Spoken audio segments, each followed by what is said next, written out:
So, what's up people and welcome to the Centennial Mission discussion of Spy Family. Yes, we finally reached Mission 100, and as always, I will leave a link to this mission that's currently being shown on the publisher's official website, Manga Plus, for free to the North American audience. So if you're interested, I will go take a look at it before they pull this mission back. Well, this Centennial mission was pretty darn good, and the story is getting better and better as we go along. Not only in the quality of the story and the further information we get on Henry and Martha, but also on the more depth of information we get with regards to the lore of the story and the history of the two countries, Astania and Westalis. And this chapter is really good at opening up many of the information with regards to what we felt about the countries, but we weren't completely sure, and much of that information is revealed in this chapter. So if you recall, in chapter 99, Martha had volunteered to go to the front lines with many of the other girls because the government of Astania wanted to portray these women as these heroic warriors that were willing to lay their line on the country, as should anybody else that lives in the country. And as we found out at the end of that chapter, the entire battalion was destroyed, and from the announcement, it sounded like everybody was killed. And so we see all of this from Henry's perspective, and we see just how broken down he becomes from that information, because finally he was able to realize just how much Martha meant to him. And with her assumed death, of course, he loses basically everything. And because of that, and because he had nowhere left to go, he decided to move on, and he decides to marry someone else. And it's at that time, at the end of chapter 99, that we find out that Martha is, of course, alive. And so chapter 100 continues on with that, but it actually goes back a bit of time, where we see Martha in battle. And during one of the skirmishes, she almost gets killed by a nearby shell explosion. And the only reason she wasn't killed was because she happened to be standing behind an artillery gun manufactured by the Black Bell Industries. Which is very interesting because you realize that she now owes her life to this artillery gun. And maybe that's one of the reasons why there is a strong tie between the current Martha and the Black Bell family. We don't know. We'll have to find out how this goes along, but this was quite curious that it goes that way. But unfortunately, all of her comrades were not behind the cannon, and you see their dead bodies strewn all across the battlefield. And as much as Martha is extremely sad for the situation, she can't really continue on because she's noticing that many of her other comrades are getting shot. And here is the ironic situation. The people who are shooting them are not the enemy, but the officers of Astania. The fighting in the front lines has become so severe that the women want to retreat so that they could regroup, and they're being shot by their own officers because they are being told that they are deserters and traitors to the country. And it's at that time that they're told that their main purpose is not even to be a soldier, but to basically be a human shield for the other military that's moving forward. In which case, the complete use of this battalion is to be cannon fodder for the soldiers of Westalis. And of course, Martha, hearing this, goes, "What the hell is going on?" All of these women were willing to put their life on the line to protect the country, and the country is sitting there treating them like crap. And maybe in a form of karma, the officers get killed from one of the attacks, and this gives the women the chance to be able to retreat to the woods. Now, Martha, being injured, cannot stay up with them, and so she has to go on in her own way. And what's interesting with regards to this part of the story is if you go back to chapter 99, the radio announcement said that the entire battalion was killed, and yet there were survivors who were able to retreat. So what happened to these survivors? Were they ambushed by the Westalis military?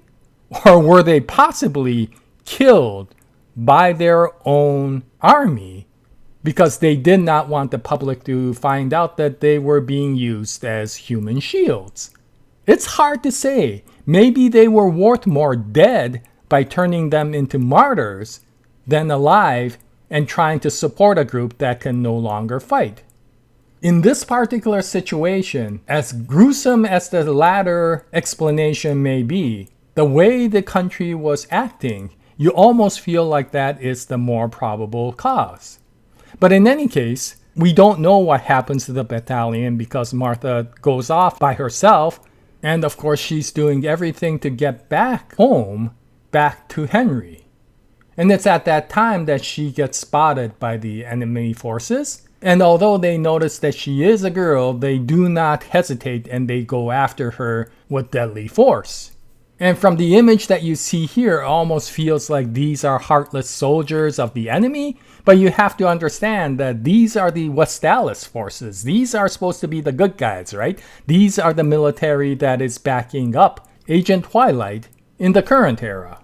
But in any case, right now, we're focusing on Martha, and these enemy soldiers are coming up to her. Finally, they corner her in front of a river and they shoot her, but she falls into the river and somehow gets away.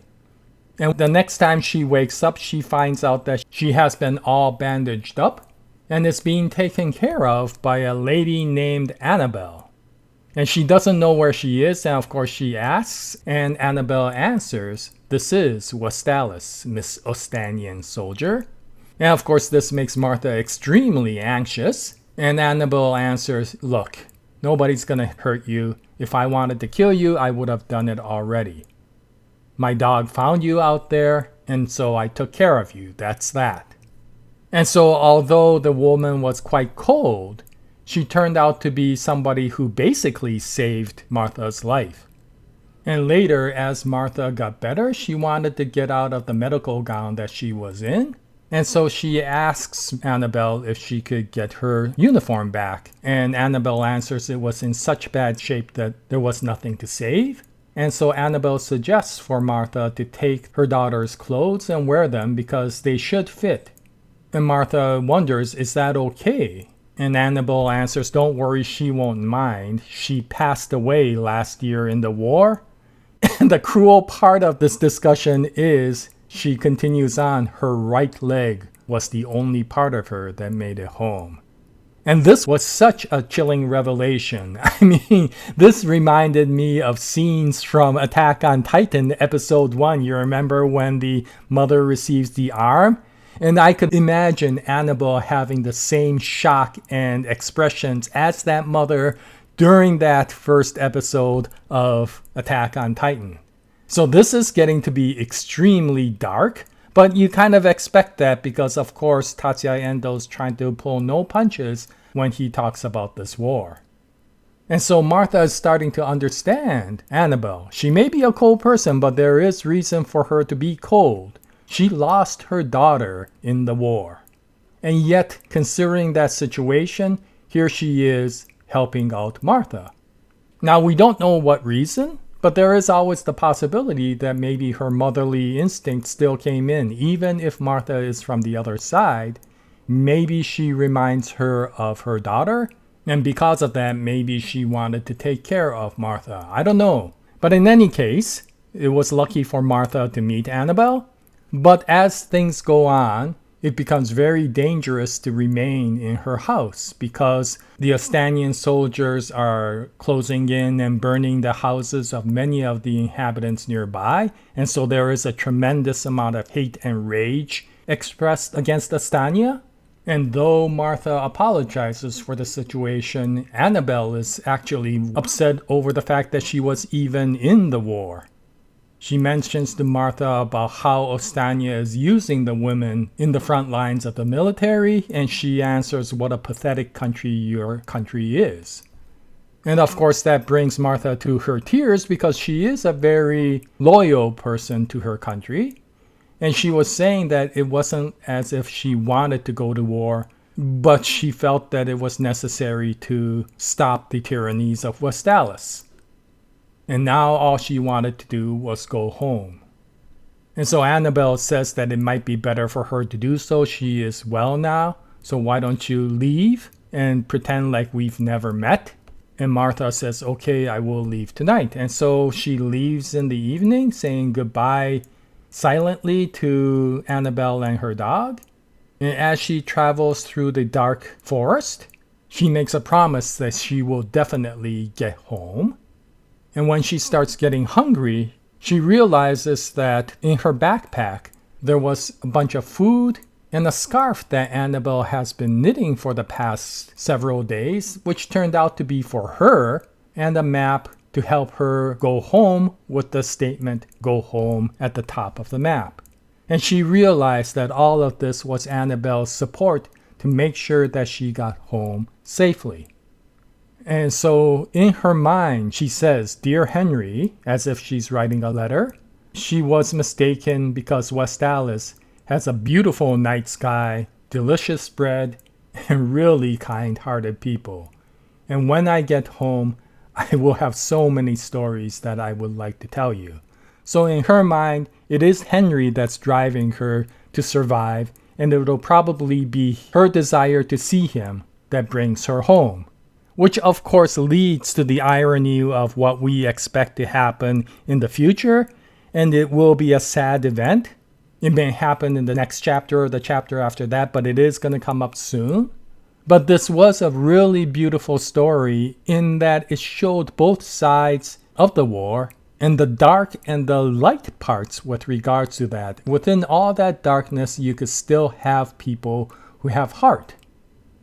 And of course, for somebody like Martha, who has an incredible amount of heart, it was so nice to be able to meet somebody who had equally as much compassion as she did.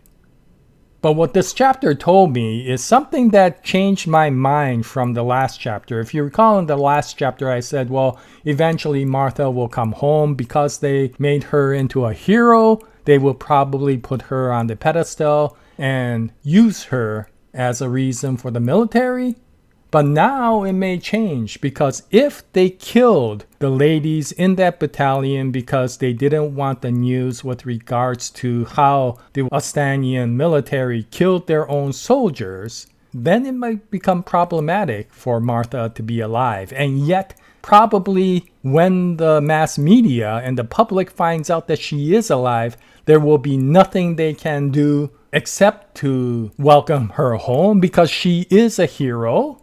And the propaganda hyped her up so much to be that because they thought everyone was dead, that they no longer can kill her just because she is alive. And so it will be interesting to find out. There is this very dangerous situation that Martha may be running into.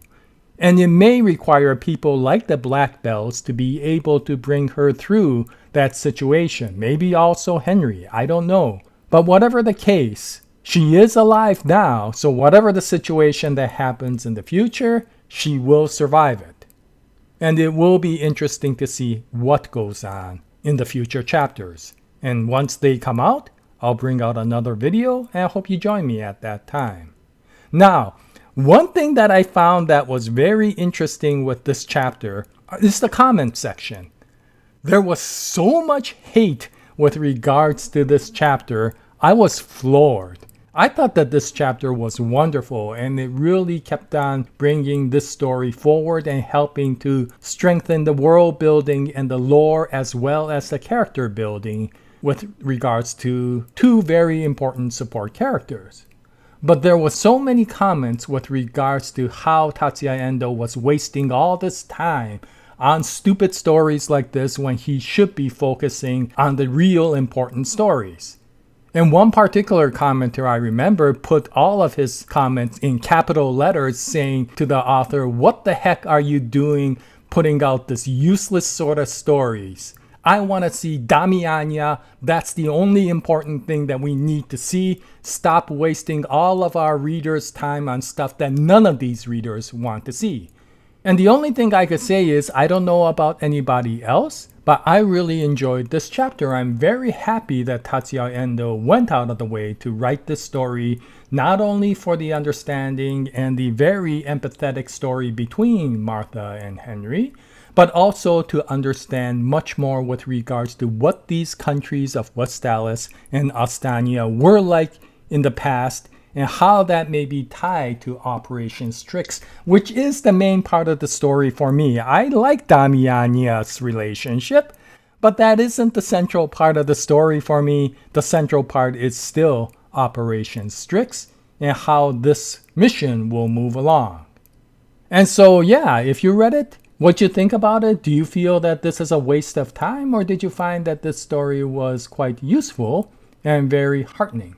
Any comments will be greatly appreciated. Until the next chapter, happy manga reading, and as always, Jaya, nice day, everyone.